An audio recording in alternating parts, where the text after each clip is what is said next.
Professor Abid Hussain Thangal ചുമതലപ്പെടുത്തിയ പ്രകാരം Shri T V Ibrahim.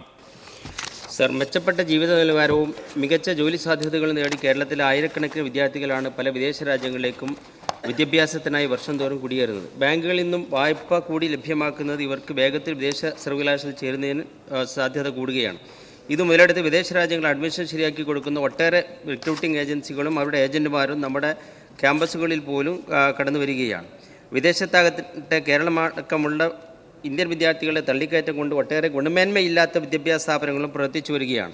അത്തരം സ്ഥാപനങ്ങളിൽ നിന്ന് ബിരുദമെടുത്ത് അവിടെയോ നമ്മുടെ നാട്ടിലോ ജോലി നേടാൻ കഴിയാതെ ചതിക്കപ്പെടുകയും ചെയ്യുന്ന ധാരാളം കേസുകൾ നമ്മുടെ നാട്ടിൽ റിപ്പോർട്ട് ചെയ്യപ്പെടുന്നു. ഇത്തരം റിക്രൂട്ട് ഏജൻസികളും അവരുടെ ഏജന്റുമാരും നമ്മുടെ നാട്ടിലെ ക്യാമ്പസുകളിൽ വന്നാണ് കുട്ടികളെ ക്യാൻവാസ് ചെയ്യുന്നത്.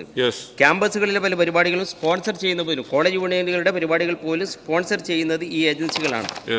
ഈ ആധുനിക കാലത്ത് അനുയോജ്യമായ ഉപരിപഠന സാധ്യത നമ്മുടെ നാട്ടിൽ ഒരുക്കുകയും വിദേശത്ത് പ്രവർത്തിക്കുന്ന ഗുണമേന്മയുള്ളതും ഇല്ലാത്തതുമായ സ്ഥാപനങ്ങളുടെയും കോഴ്സുകളെയും കുറിച്ച് വിദ്യാർത്ഥികൾക്കിടയിൽ അവബോധമുണ്ടാക്കുന്നതിനും വേണ്ടി നമ്മുടെ ക്യാമ്പസുകളിൽ സാഹചര്യം ഉണ്ടാക്കുമോ സർ? സർ, ഗ്ലോബലൈസേഷൻ്റെ കാലമാണ്. നമ്മുടെ രാജ്യങ്ങളുടെ ബൗണ്ടറീസ് അസംഗതമാകുകയും വളരെ വേഗത്തിൽ രാജ്യാന്തര സഞ്ചാരം സാധ്യമാവുകയും ചെയ്യുന്ന അവസ്ഥയുണ്ട്. കമ്മ്യൂണിക്കേഷൻ ടെക്നോളജിയുടെ അഭൂതപൂർവമായിട്ടുള്ള വളർച്ചയുടെ ഭാഗമായിട്ട് വിവിധ രാജ്യങ്ങളിലെ മെച്ചപ്പെട്ട അവസരങ്ങളെക്കുറിച്ച് വിദ്യാർത്ഥികൾക്ക് കൂടുതലായിട്ട് അറിയാനുള്ള സാധ്യതയുണ്ട്. എയർലൈൻസുകളും എഡ്യൂക്കേഷണൽ ലോണുകളുടെ അവൈലബിലിറ്റിയും ഈ ഗ്ലോബലൈസേഷൻ്റെ കാലത്ത് വളരെയധികം വർദ്ധിച്ചിട്ടുണ്ട്. ഇതിൻ്റെയൊക്കെ ഭാഗമായിട്ട് സ്റ്റുഡൻറ്റ് മൈഗ്രേഷനും എല്ലാ രാജ്യങ്ങളിലും സംഭവിച്ചുകൊണ്ടിരിക്കുന്നുണ്ട്, കൂടുതലായിക്കൊണ്ടിരിക്കുന്നുണ്ട്. ഇന്ത്യയിലും വിവിധ സംസ്ഥാനങ്ങളിൽ നിന്ന് അത്തരത്തിലുള്ള കുടിയേറ്റം നടക്കുന്നുണ്ട്. അപകടകരമായിട്ടുള്ള ഒരു കാര്യം, ഈ റിക്രൂട്ടിംഗ് ഏജൻസികൾ പലതും വിശ്വാസയോഗ്യമല്ലാത്ത വിധത്തിലുള്ള അവകാശവാദങ്ങളാണ് മുന്നോട്ട് വയ്ക്കുന്നത് എന്നുള്ളതാണ്. അത് സംബന്ധിച്ചുള്ള വിശദമായിട്ടുള്ള അവബോധം വിദ്യാർത്ഥികൾക്ക് സൃഷ്ടിച്ചു കൊടുക്കാൻ കഴിയുന്ന രീതിയിലുള്ള പ്രവർത്തനങ്ങൾ ഉന്നത വിദ്യാഭ്യാസ വകുപ്പ് പ്ലാൻ ചെയ്തിട്ടുണ്ട്.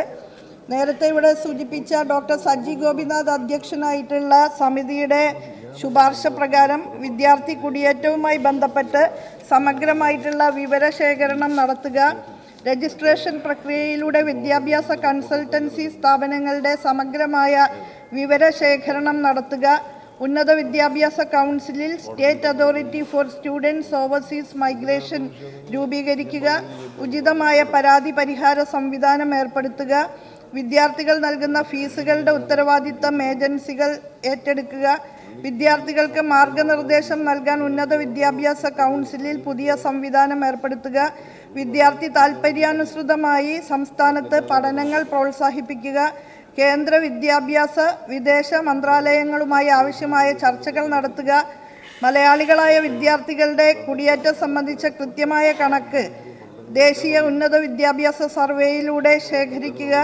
വിദ്യാഭ്യാസ ഏജൻസികളുടെ നിയമവിരുദ്ധ പ്രവർത്തനം നിയന്ത്രിക്കാൻ ആവശ്യമായ നിയമനിർമ്മാണം കൊണ്ടുവരിക. ഇത്രയും കാര്യങ്ങളിൽ ഉന്നത വിദ്യാഭ്യാസ കൗൺസിൽ തീരുമാനങ്ങളെടുത്ത് നടപടികൾ മുന്നോട്ട് കൊണ്ടുപോവുകയാണ്. സർ, 2024 കൊച്ചി ആസ്ഥാനമായി പ്രവർത്തിക്കുന്ന centre for public policy research CPPR എന്ന തിങ്ക് ടാങ്കിൻ്റെ ഏറ്റവും പുതിയ പഠനമനുസരിച്ച് കേരളത്തിൽ നിന്ന് വിദേശ രാജ്യങ്ങളിലേക്ക് ഉന്നത വിദ്യാഭ്യാസത്തിന് ചേക്കേറുന്ന വിദ്യാർത്ഥികളിൽ 60% പ്രതിവർഷം 5 ലക്ഷം രൂപയിൽ താഴെ വരുമാനമുള്ള കുടുംബത്തിൽ നിന്നുള്ളവരാണ്. ഇവരെ അങ്ങോട്ട് ആകർഷിക്കുന്നത് അവിടെയുള്ള ജോലി സാധ്യതയും അതുപോലെ തന്നെ നൈപുണ്യ വികസനത്തിന് ആവശ്യമായിട്ടുള്ള വിദ്യാഭ്യാസവും അവിടെ ഉണ്ട് എന്നുള്ളതാണ്. അതുകൊണ്ട് ഈ ബഹുമാനപ്പെട്ട മന്ത്രി ഇവിടെ പറഞ്ഞിരിക്കുന്ന ഈ കമ്മിറ്റി, സജി ഗോപിനാഥ് അധ്യക്ഷനായിട്ടുള്ള ഈ കമ്മിറ്റി ഈ കുട്ടികളെ അങ്ങോട്ട് പോകാതിരിക്കാൻ ആവശ്യമായിട്ടുള്ള നമ്മുടെ നൈപുണ്യ വിദ്യാഭ്യാസം വികസിപ്പിക്കുന്നതിനും ന്യൂജൻ കോഴ്സുകൾ നമ്മുടെ ക്യാമ്പസുകളിലും കോളേജുകളിൽ തുടങ്ങുന്നതിന് ആവശ്യമായ പദ്ധതികൾ കൂടി ഉൾപ്പെടുത്തി റിപ്പോർട്ട് സമർപ്പിക്കുമോ? തീർച്ചയായും. ഇതിനകം തന്നെ ഉന്നത വിദ്യാഭ്യാസ കൗൺസിൽ സ്റ്റഡി ഇൻ കേരള പദ്ധതി നല്ല നിലയിൽ ആരംഭിച്ച് മുന്നോട്ട് കൊണ്ടുപോയിട്ടുണ്ട്. കഴിഞ്ഞ 4 വർഷക്കാലത്തിനിടയ്ക്ക് കേരളത്തിലെ ഉന്നത വിദ്യാഭ്യാസ മേഖലയെ ശാക്തീകരിക്കുന്നതിന് ഫലപ്രദമായ ഇടപെടലുകളാണ് സർക്കാർ നടത്തിയിട്ടുള്ളത്. 4 വർഷക്കാലത്തിനിടയ്ക്ക് 6000 കോടി രൂപയാണ് ഉന്നത വിദ്യാഭ്യാസ മേഖലയിൽ കേരളം വിന്യസിച്ചത്. കഴിഞ്ഞ ഒറ്റ വർഷക്കാലം 2023-24 വർഷത്തിൽ 1823 കോടി രൂപ ഉന്നത വിദ്യാഭ്യാസ മേഖലയിൽ വിന്യസിച്ചിട്ടുണ്ട്. നല്ല നിലയിലുള്ള നിർമ്മാണ പ്രവർത്തനങ്ങൾ പൂർത്തീകരിച്ച് മികച്ച അക്കാദമിക് കോംപ്ലക്സുകളും ലാബ് കോംപ്ലക്സുകളും അഡ്മിനിസ്ട്രേറ്റീവ് ബ്ലോക്കുകളും ലൈബ്രറികളുമെല്ലാം വിവിധ ഹയർ എഡ്യൂക്കേഷൻ ഇൻസ്റ്റിറ്റ്യൂഷൻസിൽ സാധ്യമാക്കാൻ കഴിഞ്ഞിട്ടുണ്ട്. കേരള യൂണിവേഴ്സിറ്റിയിലും MG യൂണിവേഴ്സിറ്റിയിലും കുസാറ്റിലുമൊക്കെയുള്ള ലബോറട്ടറി കോംപ്ലക്സുകൾ ഇന്ന് സൗത്ത് ഇന്ത്യയിലെ തന്നെ ഏറ്റവും മികച്ച സംവിധാനങ്ങളായി മാറിയിരിക്കുകയാണ്. ഇൻ്റർനാഷണൽ ഹോസ്റ്റലുകൾ ഉൾപ്പെടെ ഹോസ്റ്റൽ മുറികളുടെ എണ്ണം വർദ്ധിപ്പിക്കാനുള്ള നടപടികളും സ്വീകരിച്ചിട്ടുണ്ട്. ഇതിൻ്റെയൊക്കെ ഭാഗമായിട്ട് ബഹുമാനപ്പെട്ട മുഖ്യമന്ത്രി സഭയ്ക്കകത്തും പുറത്തും പ്രഖ്യാപിച്ചിട്ടുള്ളതുപോലെ കേരളത്തെ ഉന്നത വിദ്യാഭ്യാസ മേഖലയുടെ ഒരു ഇൻ്റർനാഷണൽ ഹബ്ബാക്കി മാറ്റുക എന്ന ലക്ഷ്യം തന്നെയാണ് നാം ഏറ്റെടുത്തിട്ടുള്ളത്. പുറത്തെ വിദ്യാർത്ഥികളെ കൂടി കേരളത്തിലേക്ക് ആകർഷിക്കാൻ കഴിയുമാറുള്ള പ്രവർത്തനങ്ങൾ കൃത്യമായ ആസൂത്രണത്തോടു കൂടി മുന്നോട്ട് കൊണ്ടുപോകുന്നുണ്ട്. അപ്പോൾ അനധിവിദൂരമായ ഭാവിയിൽ തന്നെ നമ്മുടെ സ്റ്റുഡൻറ് മൈഗ്രേഷൻ റേറ്റ് കുറയ്ക്കാനും സാധിക്കും, പുറത്തുനിന്നുള്ള വിദ്യാർത്ഥികളെ കൂടുതലായി ഇവിടെ ഉൾക്കൊള്ളാനും സാധിക്കുമെന്നാണ് പ്രതീക്ഷിക്കുന്നത്.